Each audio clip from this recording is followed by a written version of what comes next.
All right, howdy y'all. Today I'm going to be talking about my Protostome video for Biology 112, and I'm going to be talking about crawfish. So right here I've got all my names. As far as the common name goes, we've got crawfish or crayfish, and then the scientific name we've got Astacoideae. Nicknames are mudbugs, crawdads, rock/mountain lobsters, or yabbies.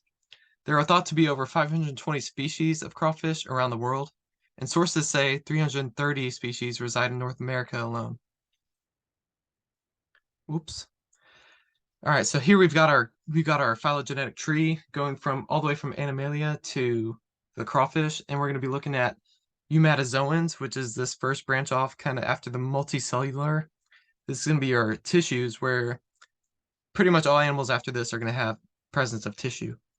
And then we've got protostome development, and that's going to essentially meaning that during embryonic development and morphology, the blastopore, which is the first opening in the central cavity, is going to be the mouth. Then you've got this ecdysis branch down here, which is going to split arthropoda and nematoda into sister taxa, but this branch is specific in that fact that it's a biological process that allows these two groups to molt. And then after this, we've got arthropoda, obviously, which includes triploblastic, segmented, and bilaterally symmetrical species, including the crawfish and many crustaceans for that matter. And so now we're down to the decapoda, which is essentially all arthropoda that have 10 limbs or more.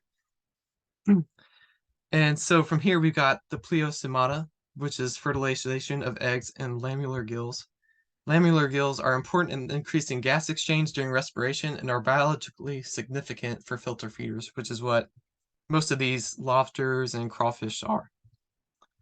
And so after this, then we get it split up even further into Reptantia, which is essentially all crawling/walking decapods. And from this point, then you have the infraorder, which is Astacidae, which includes your lobsters and crayfish, which gets even more specific. Then you have your superfamily, which is where it really gets broken down even farther.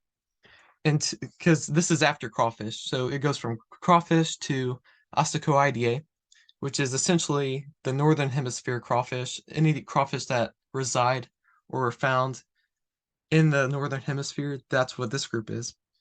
And then Parastachyidae is the southern hemisphere crawfish. So any of those that reside in the southern hemisphere, that's where they fall.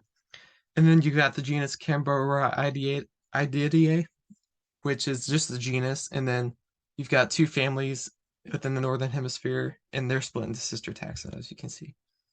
Right here, we've got a quick anatomy of the crawfish, where you've got the segmented pieces where it splits into the abdomen and then the cephalothorax, and then you can get a good visual of the 10 limbs that they have, the swimmerets, and all that. Now we're going to move on to the cladogram references, which I'm just kind of piggybacking off earlier where we talked about the group Ecdysozoa, which is essentially the one that allows them to do the biological process of molting, which is ecdysis. And then we've got the crawfish life cycle and reproduction. We've got a quick image of that. I'm not going to run through that too much because I'm running out of time already, but this is a quick image of that in case you were interested in it. We got crawfish habitation. So since crawfish are a freshwater organism, they tend to occupy environments such as streams, rivers, lakes, and even drainage systems such as ditches and sewers. Bodies of water that have muddy or rocky outcrops submerged in the water makes the ideal places for them to hide and construct burrows. The ability to build burrows is one of their best defenses against predators and allows them to reach subterranean water sources in the event of long-lasting droughts. So down here, we got a quick representation of this. In this left image, you can see this would be an instance of a drought. Right here, they've got their little mound that they crawl out of, and then they can go all the way down to reach this submerged water, subterranean water.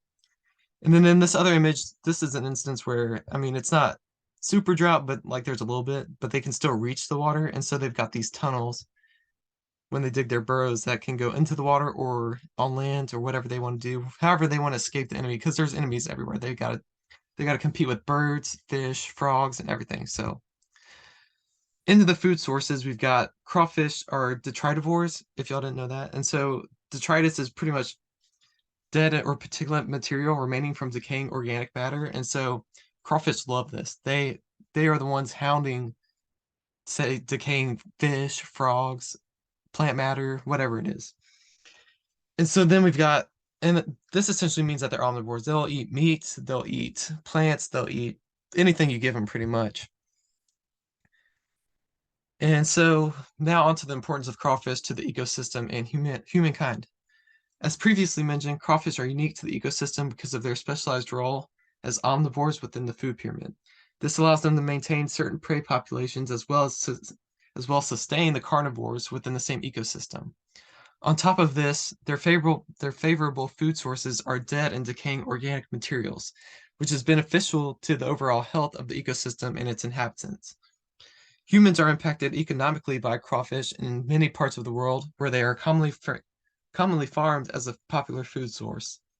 The reason crawfish play such a vital role in the food chain is due primarily because of the nutritional benefits they provide.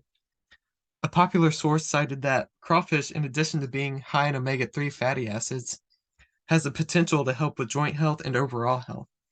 Furthermore, crawfish is high in protein, which aids in the formation of bones, muscle, cartilage, skin, and blood cells. As beneficial, however, as they may seem, for the sustainability of life, the construction of their burrows often results in increased erosion of riverbanks, lakes, and estuaries. Here's some predator and prey pictures if y'all would like to look at those. Oh, and they're also cannibalistic, so keep that in mind. And this is my works cited. Thank you for listening to my presentation.